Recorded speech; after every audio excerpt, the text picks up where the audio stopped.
చెప్పి ఇగో మా వాటా ఇంత రావాలి అని కొట్లాడాలి. అది మొగోడు చేయాల్సిన పని,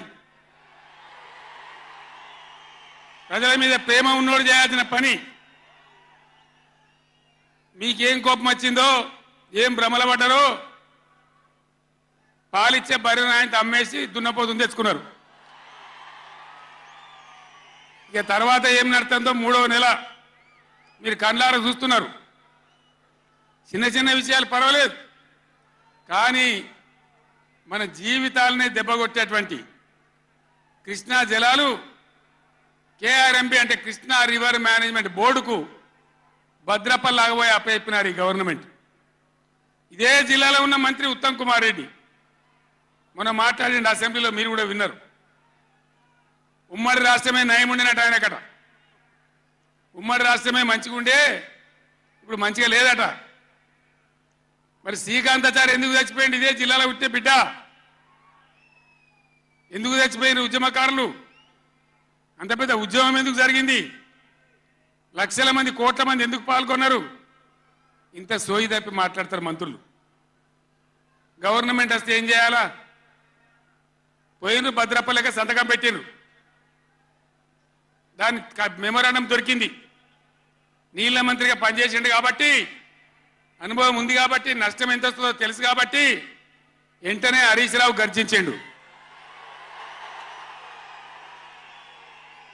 గర్జిస్తే ఒక 4-5 రోజులు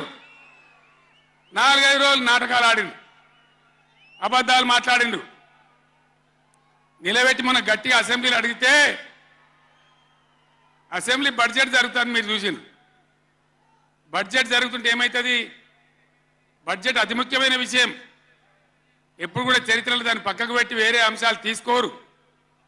కానీ అగమేఘాల మీద ఇది జరుగుతుంటే, ఆ రగడ జరుగుతుంటే, బిడ్డ మీ సంగతి బదాలను నిలబెడతా, మిమ్మలను ప్రజల ముందే తెలుసుకుంటాం అని నల్లగొండ చెలవు నల్లగొండ నేను పిలిపించిన. ఎందుకంటే నాకు చేతనైనా కాకపోయినా నా కట్టె కాలే వరకు తెలంగాణకు అన్యాయం జరిగితే చివరి శ్వాస దాకా కూడా పులిలాగా లేచి కొట్లాడతా తప్ప పిల్లిలాగా ఉండను.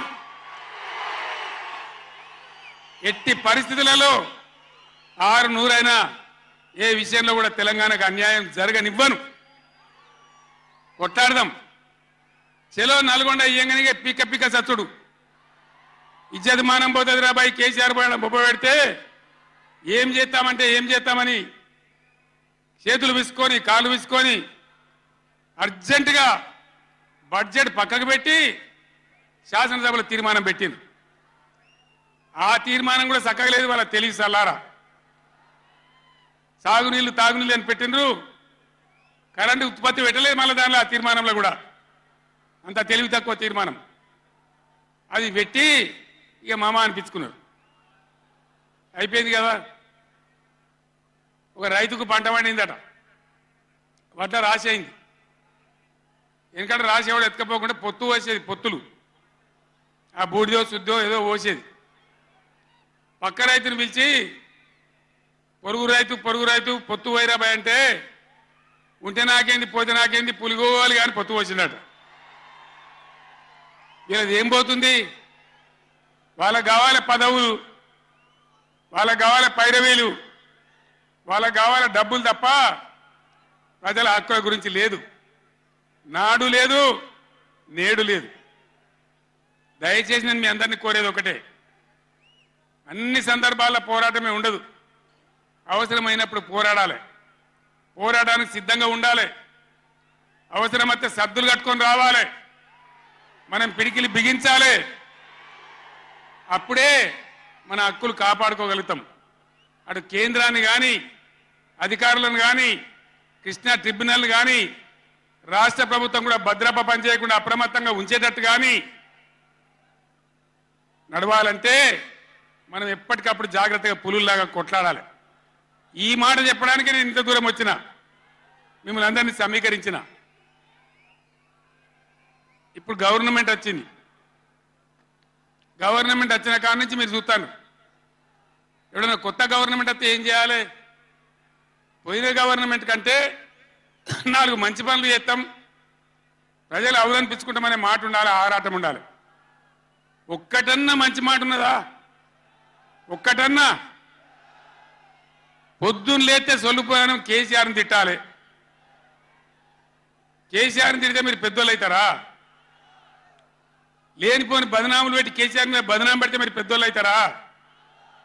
ప్రజల హక్కులు గాలికి వదిలేసి ఏ విధంగా అసెంబ్లీలో మాట్లాడుతున్నారో, ఎటువంటి దుర్భాష మాట్లాడుతున్నారో, ఎంత దుర్మార్గమైన పద్ధతిలో మాట్లాడుతున్నారో టీవీలో సాక్షిగా మీరు అందరు చూస్తూ ఉన్నారు.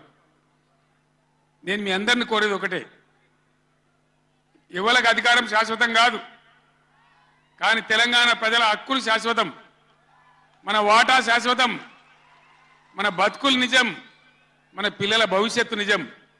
దానికోసం అధికారం ఉన్నా లేకున్నా తెలంగాణ ప్రజల పక్షాన కొట్టాడి రాష్ట్రం తెచ్చిన వాళ్ళం కాబట్టి బీఆర్ఎస్ సైనికులు కూడా దయచేసి అప్రమత్తంగా ఉండాలి. మన పోరాటం కొనసాగుతూనే ఉండాలి. ఆ విధంగా మనం ముందుకు పోవాలి. నాకు కొన్ని విషయాలు